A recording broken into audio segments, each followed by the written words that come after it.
America और भारत के बीच बढ़ते तनाव और रूस को लेकर लगातार तीखी होती बयानबाजी के बीच भारतीय राष्ट्रीय सुरक्षा सलाहकार अजीत डोभाल रूस पहुंचे हैं। अमेरिकी राष्ट्रपति डोनाल्ड ट्रंप की ताजा चेतावनी और तीखी टिप्पणियों के बाद डोभाल की इस यात्रा की अहमियत अब कहीं ज्यादा और रणनीतिक और राजनीतिक हो गई है। अजीत डोभाल का रूस दौरा वैसे तो पहले से ही तय था, लेकिन उनकी ये यात्रा ऐसे समय पे हो रही है जब डोनाल्ड ट्रंप भारत पर रूसी तेल और रक्षा उपकरण की खरीद को लेकर खुलकर हमला बोल रहे हैं।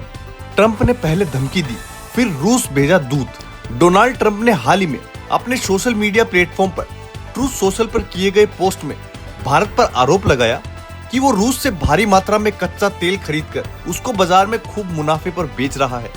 उन्होंने चेतावनी दी थी कि अगर भारत ने अपनी नीति नहीं बदली तो 24 घंटे के भीतर भारतीय वस्तुओं पर टैरिफ कई गुना बढ़ा दिया जाएगा। इसी बीच एक अहम घटनाक्रम ने कूटनीतिक हलकों में हलचल मचा दी है। अमेरिकी विशेष दूत स्टीव विटकोफ भी इसी हफ्ते रूस पहुंचने वाले हैं। सूत्रों के अनुसार विटकोफ पहले ही अमेरिका से रवाना हो चुके हैं। अमेरिकी विदेश मंत्रालय ने उनकी मास्को यात्रा की पुष्टि करते हुए कहा कि वो रूसी नेतृत्व से मिलने जा रहे हैं। हालांकि बातचीत के एजेंडे का खुलासा अभी तक नहीं किया गया।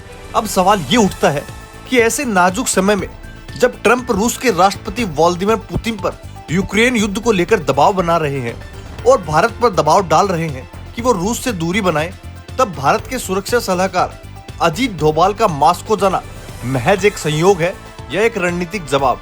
सूत्रों की माने तो डोभाल की यात्रा कई परतों में बसी हुई है। एक और भारत और रूस के बीच रक्षा सहयोग और ऊर्जा सुरक्षा को लेकर गहन बातचीत होनी है। वहीं ये संदेश भी स्पष्ट है कि भारत किसी भी वैश्विक दबाव में आकर अपने रणनीतिक हितों से समझौता नहीं करेगा। सूत्र बताते हैं कि डोभाल रूस के शीर्ष सुरक्षा अधिकारियों से बंद कमरे में बैठक करेंगे, जहां क्षेत्रीय स्थिरता, आतंकवादी विरोध, सहयोग, ऊर्जा आपूर्ति को लेकर चर्चा होनी तो तय है। ये वही मुद्दे हैं जिन पर अमेरिका भारत से संतुलन की उम्मीद करता है, लेकिन भारत ने बार बार स्पष्ट किया है कि उसकी ऊर्जा जरूरतें और विदेश नीति उसके राष्ट्रीय हितों से संचालित होती है, ना कि किसी के दबाव से। ट्रंप की टिप्पणी पर भारत के विदेश मंत्रालय ने तीखी प्रतिक्रिया दी थी। इसे राजनीति से प्रेरित, अनुचित और बेबुनियाद बताया।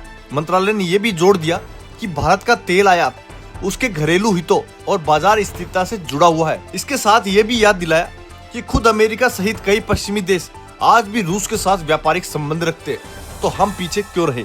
इस पूरे घटनाक्रम के बीच अजीत डोभाल की मास्को यात्रा न सिर्फ भारत की रणनीतिक संप्रभुता का प्रतीक बन गई है, बल्कि ये संकेत भी दे रही है कि नई दिल्ली विश्व मंच पर अपनी स्वतंत्र भूमिका निभाने को प्रतिबद्ध है।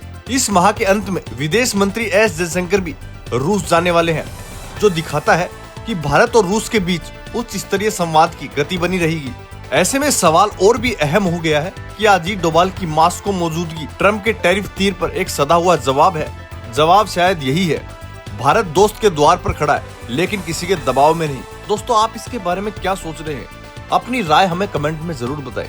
अगर आपको ये जानकारी वास्तव में अच्छी लगी तो चैनल को लाइक और सब्सक्राइब जरूर करें।